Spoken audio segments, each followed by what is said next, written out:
প্রশাসনকে বলবো, আমি প্রশাসন ভাইদেরকে বলবো, লেভেল প্লেইং ফিল্ডের জন্য কোনো অবস্থাতেই যাদের বিরুদ্ধে ওয়ারেন্ট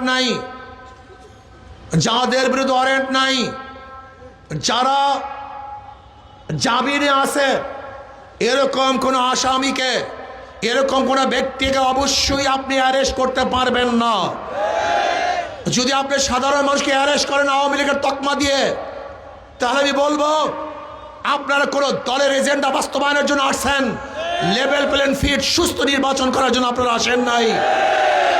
আমি প্রশাসনকে বলবো, আগামী ক্ষমতায় যারা আসবে তারা কি করবে এটা তাদের ব্যাপার। আপনারা মাত্র কয়েকটা দিন আছেন, এই মুহূর্তে যারা দোষী না নির্দোষ যে দলই করুক না কেন, কোনো অবস্থাতেই তাদেরকে অ্যারেস্ট করা যাবে না, হয়রানি করা যাবে না। যদি কোনো অবস্থাতে আপনি হয়রানি করেন, যাদের বিরুদ্ধে কেস নাই, ওয়ারেন্টের আসামি না, তাহলে আমি কিন্তু হাজার হাজার জনগণ নিয়ে থানা ঘেরাও করতে বাধ্য হব। আমি নির্বাচনে করব কি করব না এই ডিসিশন নিতে বাধ্য হব। আমি চাই সমস্ত মানুষ ভয় ভীতির ঊর্ধ্বে থেকে সুন্দর এক পরিবেশে তারা ভোট অধিকার প্রয়োগ করবে, এইটা আমার প্রশাসনের দাবি।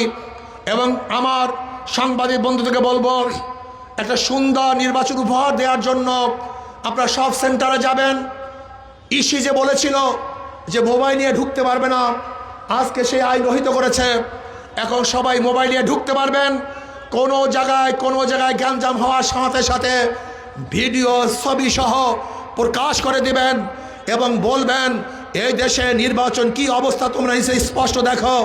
আমরা চাই কেউ কোনো অবস্থাতেই সেন্টার দখলের চেষ্টা করবেন না। আমার মা বোনদেরকে বলবো, ফজরের পরই সবাই ভোটার কেন্দ্রে চলে যাবেন। জুতা এমন জুতা পরিধান করবেন যেন খুলতে দেরি না হয়। কেউ যদি ভোট ডাকাতি করতে আসে তাহলে দুই হাতে দুই জুতা দিয়া গালের মধ্যে ভোট দিয়ে দেবে ইনশাআল্লাহ। আর একটা কথা মনে রাখতে চাই, তোমাদের শরীরে রক্ত আছে, ওই ডাকাতদের শরীরে রক্ত আছে, ওই ডাকাতদেরও সাহস আছে, তোমাদেরও সাহস আছে। আমি মনে করি মুমিনের ইমানের সামনে ডাকাতদের ইমানের কোনো শক্তি নাই। যদি ওরা ভোট ডাকাতি করতে আসে, যে কোনো একজন দাঁড়িয়ে যাবে ইনশাআল্লাহ, যে কোনো একজন কেন্দ্রের মধ্যে সাহস করে দাঁড়িয়ে যাবে ইনশাআল্লাহ, যে কোনো একজন দাঁড়িয়ে যাবা। কি রাজি আসুন ইনশাআল্লাহ? কে কে রাজি আসুন? নারায়ে তাকবীর, নারায়ে তাকবীর। একজন দাঁড়িয়ে যাবে, একজন তোমাকে মেরে ফেলুক, তোমাকে যদি কিচ্ছু করে, তোমাকে অ্যাসাল করে, আহত করে, আল্লাহ না করুক তুমি যদি শহীদ হয়ে যাও, আমি সবার সামনে ওয়াদা করতেছি তোমার পরিবারের জিম্মা আমি নেব ইনশাআল্লাহ। তোমার পরিবারের জিম্মা আমি নেব ইনশাআল্লাহ। তোমার সন্তান, তোমার স্ত্রীর জিম্মা আমি নেব।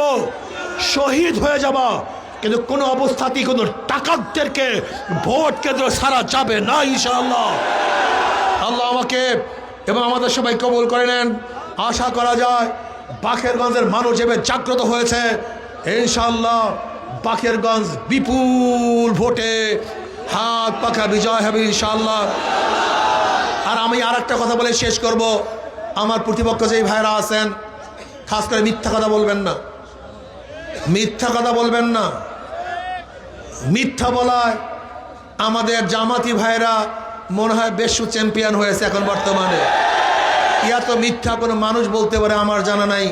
আল্লাহ আমাদের সবাইকে মিথ্যার থেকে হেফাজত করেন। আল্লাহ আমাদের সবাইকে হাত পাকা প্রতীকে ভোট দিয়ে ইসলামকে বিজয় করার, দেশকে বিজয় করার, মানবতার বিজয় করার তৌফিক দান করেন। ইনশাআল্লাহ আমরা বিজয় হব ইনশাআল্লাহ। আসসালামু আলাইকুম।